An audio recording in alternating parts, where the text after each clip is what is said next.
Okay, I'm sitting here with world champion Iris Zimmermann. So Iris, from a long time ago, that's correct, a long time ago, in the old days. So Iris, so tell me, how did you're living in Rush, New York at the time, right? Yes. That's where you're from? Yes. Right near Rochester? I grew up in Rush, New York, 20 minutes outside of Rochester, in the middle of nowhere. And I won my first world championship, the under 17, when I was 14 years old.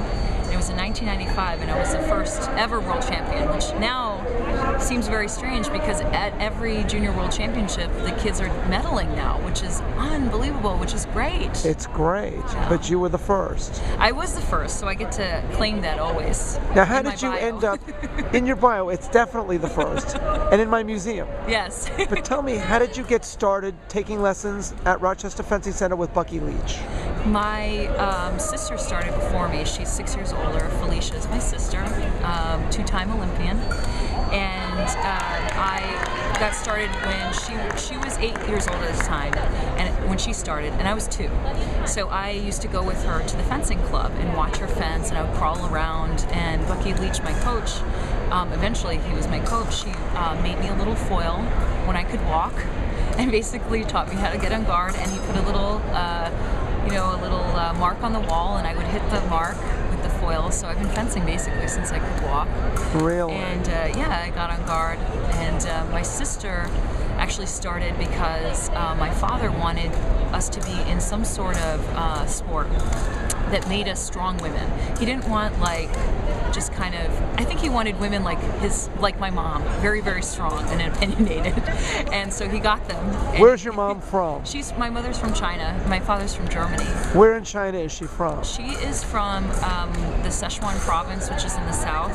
A lot of our family is from the north, so they actually tend to be pretty tall. So I think I got some of that height from my Chinese ancestry. But my grandfather actually fought for the Kuomintang against the communists in China, and really? They had to flee when my mom was 2, so they went to Taiwan. So my mom grew up there, and then she went west because she wanted an opportunity to raise her family, her eventual family in the United States. Where was your dad born? My dad was born in Berlin, in Germany, and he actually became a merchant marine at 16. My dad was I don't know, he was kind of I would have never been friends with him. He was a bad kid, running in bad circles, yeah. But he found my mom in Berlin when in his 20s, and he found my mom there. He was introduced by my brother. My father's brother was dating a Chinese nurse who was working with my mother at the hospital, who was also a Chinese nurse, and they introduced really? them, and they all eventually moved to Rochester. How did they pick Rochester? They picked Rochester because the program that they had in order to go to the United States, I think it was a Red Cross program, and they could go to Rochester from Berlin. I don't know. That's interesting. It's very interesting how people ended up in Rochester, and we actually have quite an international community there. But my mom actually originally went to Rochester on her own, and she was dating some guy in Germany who's this tall guy. She said, he's a tall guy, but he has small car. So she talks about him. That's how I know him. But he had a background, he was a communist in Germany, so he could never get a visa. So my dad finally comes around, and he goes to visit my mom, and he's there in Rochester for 2 months. And then the INS comes, and they say, you can't be here anymore. And he said, well, I'm living with this woman. He said, is she your fiance?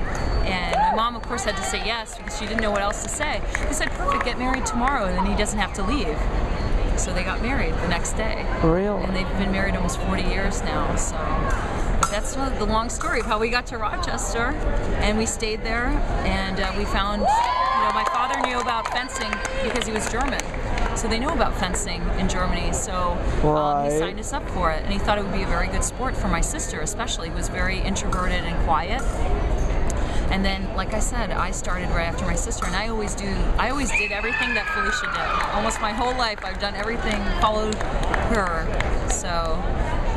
Let me ask you, where did your motivation, what made you want to be the U.S. national champion, which you did 3 times, or the Olympian, the world champion? What motivated you inside? It was very interesting. challenging. I think it was a lot having to do with my coach pushing me. My mom was always in my corner, kind of pushing me, but I think I had a lot of internal drive, and it was mostly because I wanted to see how good I could be, like how good I could just be on the strip. And I think the external motivation also was, could I be better than Felicia? And I think that helps. I mean, you can see a lot of those siblings kind of moving one after the other with each other because they kind of watch each other. And she's been through it, and I'm thinking, if she can do it, I can do it.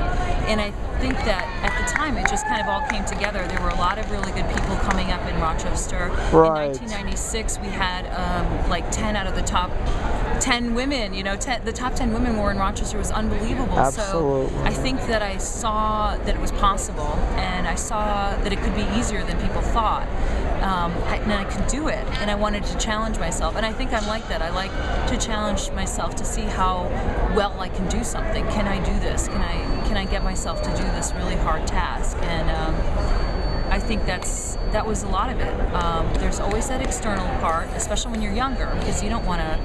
I mean, how many kids really want to go into practice all the time? But I think that Right. that external motivation for my sister, my parents, and Bucky at the young age. And then as I got older, I wanted to be there personally. But there's a video of me as an 8-year-old, and I have like this bad 80s perm, and it's like 1989, and I'm in this like fencing stuff that was too big for me, which never happened later on in my career. Right. And you can see me, and I'm dancing on the strip, and I love it. Like I turn around and someone's videotaping, and I'm just dancing, and I'm just loving fencing. So I think that's part of it, is that there's external motivation, and I've always loved fencing. I don't know what it was about the sport, but it just felt good putting my stuff on, and I just wanted to fence. That's fabulous. Yeah. Well, thank you. That's so perfect. Thank you, Iris.